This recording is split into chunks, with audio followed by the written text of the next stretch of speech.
Today I'm going to describe all the unique characteristics that make up the second newest support hero, Lifeweaver. I had a dream.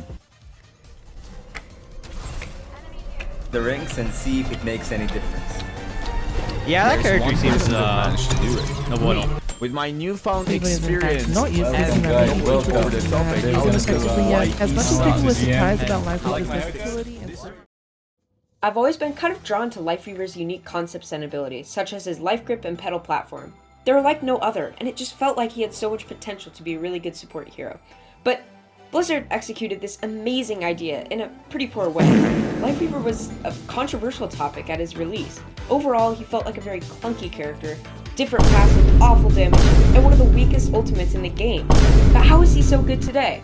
First, let's overview some of the changes Lifeweaver went through, and then I'll talk about his current abilities and how he fits into the current season. When Lifeweaver was introduced in Season 4, and it hurts me to say this to be honest, he was the worst support hero in the game, by far.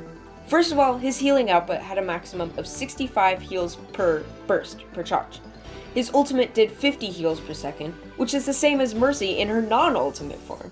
Again, like Mercy, he had to manually switch between damage and healing using the scroll wheel, instead of just using left click for healing and right click for damage. This made his kit truly awful and practically unusable.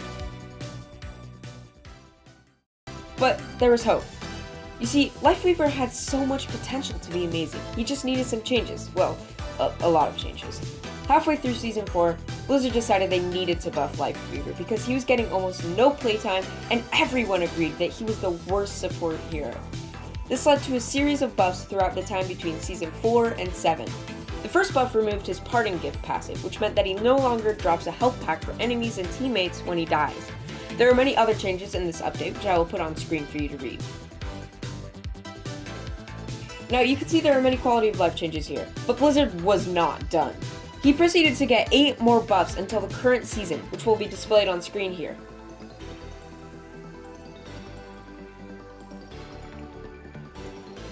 Now that we have gone through all the changes, I'll explore his kit. First off, his survivability is one of the best out of the supports, along with Moira. Lifeweaver's pedal platform helps escape close-range enemies for a brief period, such as Reinhardt, Sigma, Mei, Zarya, Brigitte, Ana, and so on. It can even go above Mei's Blizzard, which is pretty cool.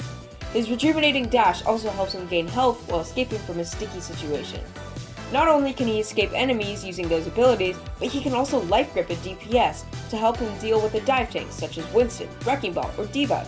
This can be a risky method, however, and I only tend to use it when I know I'll die if I don't get health.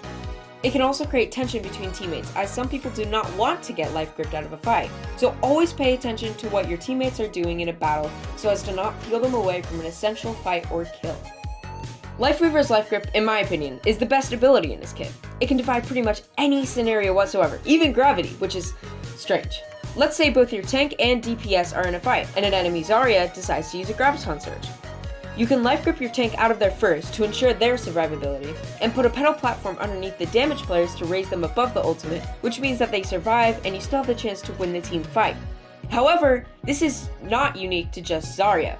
Lifeweaver can life grip a player out of every single ultimate in the game.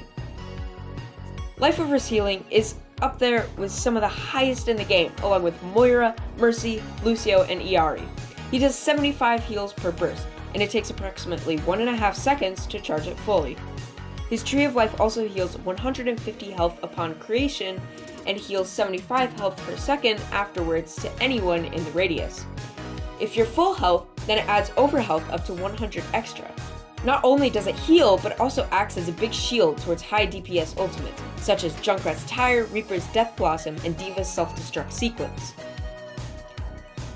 Lifeweaver's Thorn Volley can also be very oppressive as long as you aim his projectiles. It takes a bit of practice, but with the small spread and high damage output, you can finish off a kill or battle a diver, which in turn increases his survivability even more. Now, how does this all work in game? You can use this information to help coordinate dives on enemy Lifeweavers, decreasing his overall effectiveness for that player. As for playing Lifeweaver, I would recommend staying in your backline because his healing has one of the greatest ranges in the game. Although, it can be beneficial to be where your team is to decrease the chance of a successful enemy dive. Many Lifeweaver mains, including myself, get very nervous when being dived, so we tend to panic, which is exactly what the enemy wants. If you are being dived, know that your damage output is very high, be confident towards the enemy to prevent death. And also be sure to place your ultimate down in a spot that isn't too vulnerable, but still provides cover for your team. That way it can mitigate damage, and also you can cancel it at any time by pressing your ultimate button again, so just keep that in mind. And one last thing, don't be an absolute healing machine that outputs hardly any damage. And you might be thinking, why not? Isn't that the whole point of a support role? Well, there's a reason the support role is called support, not healer. This is because supports not only have to heal, but provide for their team in terms of damage, except for Mercy, in which case just damage boost your DPS and tank frequently and no damage is needed. This makes being a support the hardest role in the game, because you have to perfectly balance everything, or... I need healing. I hope this guide was helpful in becoming better at Lifeweaver, and all these abilities make him my personal favorite support hero in the game. Make sure to smack that like button and click the subscribe button while you're at it as to never miss another video. And I'll see you guys next time in another awesome video.